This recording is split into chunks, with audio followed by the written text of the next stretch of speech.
नमस्कार दोस्तों, आज हम जीव विज्ञान का एक नया पाठ शुरू करेंगे जिसका नाम है उत्सर्जी उत्पाद एवं उनका निष्कासन। अब हम इस पाठ का पहला भाग पढ़ेंगे। इस वीडियो में हम पढ़ेंगे परिचय और मानव उत्सर्जन तंत्र। परिचय। प्राणी उपापचय अथवा अत्यधिक अंतःग्रहण जैसी क्रियाओं द्वारा अमोनिया, यूरिया, यूरिक अम्ल, कार्बन डाइऑक्साइड, जल और अन्य आयन जैसे sodium, potassium, chlorine, phosphate, sulphate आदि का संचयन करते हैं। प्राणियों द्वारा इन पदार्थों का पूर्णतः या आंशिक रूप से निष्कासन आवश्यक है।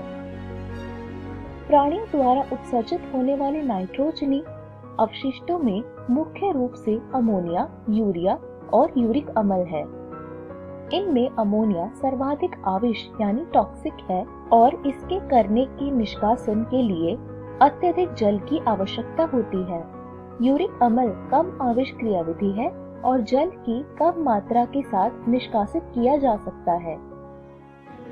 अमोनिया के उत्सर्जन की प्रक्रिया को अमोनिया उत्सर्ग प्रक्रिया कहते हैं।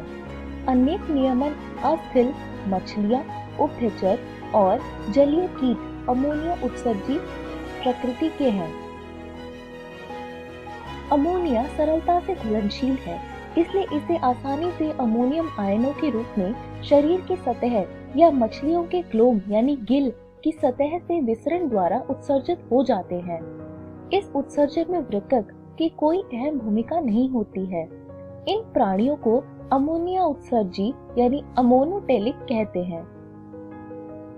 स्थलीय आवास में अनुकूलन हेतु जल की हानि से बचने के लिए प्राणी कम आविष नाइट्रोजनी अपशिष्टों जैसे यूरिया और यूरिक अम्ल का उत्सर्जन करते हैं। स्तनधारी कई स्थलीय उभयचर और समुद्री मछलियां मुख्यतः यूरिया का उत्सर्जन करते हैं और यूरिया उत्सर्जी यानी यूरियोटेलिक कहलाते हैं। इन प्राणियों में उपापचय क्रियाओं द्वारा निर्मित अमोनिया को यकृत द्वारा यूरिया में परिवर्तित कर रक्त में मुक्त कर दिया जाता है, जिसे वृक्कों द्वारा निस्यंदन के पश्चात उत्सर्जित कर दिया जाता है। कुछ प्राणियों के वृक्कों की आधात्री यानी मैट्रिक्स में अपेक्षित परासरणता को बनाए रखने के लिए यूरिया की कुछ मात्रा रह जाती है। सरीसृपों, पक्षियों, स्थलीय घोंघों तथा कीटों में नाइट्रोजनी अपशिष्ट यूरिक अम्ल का उत्सर्जन जल की कम मात्रा के साथ गोलिकाओं या पेस्ट के रूप में होता है और ये यूरिक अम्ल उत्सर्जी यानी यूरिकोटेलिक कहलाते हैं। प्राणी जगत में कई प्रकार के उत्सर्जी अंग पाए जाते हैं। अधिकांश अकशेरुकियों में यह संरचना सरल नलिकाकार रूप में होती है, जबकि कशेरुकियों में जटिल नलिकाकार अंग होते हैं जिन्हें वृक्क कहते हैं। आदि वृक्क यानी प्रोटोनेफ्रिडिया या ज्वाला कोशिकाएं प्लैटीहेल्मिन, रोटिफर, कुछ एनेलिड, सिफेलोपोडेट जैसे एम्फिओक्सस आदि में उत्सर्जी संरचना के रूप में पाए जाते हैं। आदि वृक्क प्राथमिक रूप से आयनों व द्रव के आयतन नियमन जैसे परासरण नियमन से संबंधित है। केंचुए व अन्य एनेलिड में नलिकाकार उत्सर्जी अंग वृक्क पाए जाते हैं। वृक्क नाइट्रोजनी अपशिष्टों को उत्सर्जित करने तथा द्रव में आयनों का संतुलन बनाए रखने में सहायता करते हैं। तिलचट्टों सहित अधिकांश कीटों में उत्सर्जी अंग के रूप में मैलपीगी नलिकाएं पाई जाती है। मैलपीगी नलिकाएं नाइट्रोजनी अपशिष्टों के उत्सर्जन और परासरण नियमन में मदद करती है। झींगा जैसे क्रस्टेशियाई प्राणियों में श्रृंगिक ग्रंथियां यानी एंटीनल ग्लैंड या हरित ग्रंथियां उत्सर्जन का कार्य करती है। मानव उत्सर्जन तंत्र। मनुष्य में उत्सर्जी तंत्र एक जोड़ी वृक्क, एक जोड़ी मूल नलिका, एक मूत्राशय और एक मूत्र मार्ग का बना होता है। वृक्क सेम बीज की आकृति के गहरे भूरे लाल रंग के होते हैं तथा ये अंतिम वक्षीय और तीसरे कटी कशेरुकी के समीप उदर गुहा में आंतरिक पृष्ठ सतह पर स्थित होते हैं। वयस्क मनुष्य के प्रत्येक वृक्क की लंबाई 10 से 12 सेंटीमीटर, चौड़ाई 5 से 7 सेंटीमीटर, मोटाई 2 से 3 सेंटीमीटर तथा भार लगभग 120 से 170 ग्राम होता है। वृक्क के केंद्रीय भाग के भीतरी अवतल कॉनकेव सतह के मध्य में एक खांच होता है जिसे हाइलम कहते हैं। इसे होकर मूत्र नलिका, रक्त वाहिनियां और तंत्रिकाएं प्रवेश करती है।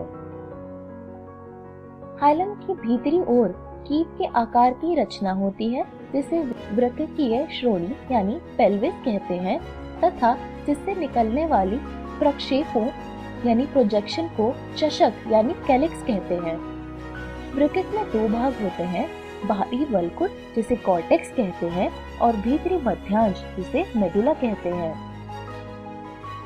मध्यांश कुछ शंक्वाकार पिरामिड यानी मध्यांश पिरामिड में बंटा होता है जो कि चषकों में फैला रहता है। वल्कुट मध्यांश पिरामिड यानी पिंडों के बीच फैलकर वृक्क स्तंभ बनाते हैं जिन्हें बर्टीनी स्तंभ वृक्क शिरा यानी कॉलम्स ऑफ बर्टीनी कहते हैं।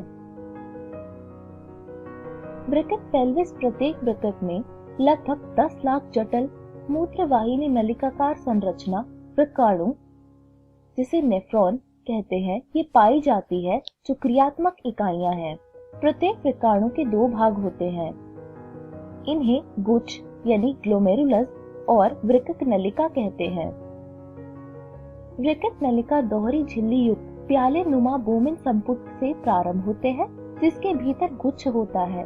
गुच्छ और बोमिन संपुट मिलकर मेलपीकीय काय अथवा वृक्क कणिका या कॉर्पुसल बनाते हैं। बोमिन संपुट से एक अतिकुंडलित समीपस्थ संवलित संपुट नलिका PCT प्रारंभ होती है। इसके बाद वृक्काणु में हेयरपिन के आकार का हेनले लूप पाया जाता है जिसमें अवरोही व आरोही भुजा होती है। आरोही भुजा से एक और अतिकुंडलित नलिका दूरस्थ संवलित नलिका यानी DCT प्रारंभ होती है। अनेक वृक्काणुओं का दूरस्थ संवलित नलिकाएं एक सीधी संग्रह नलिका में खुलती है।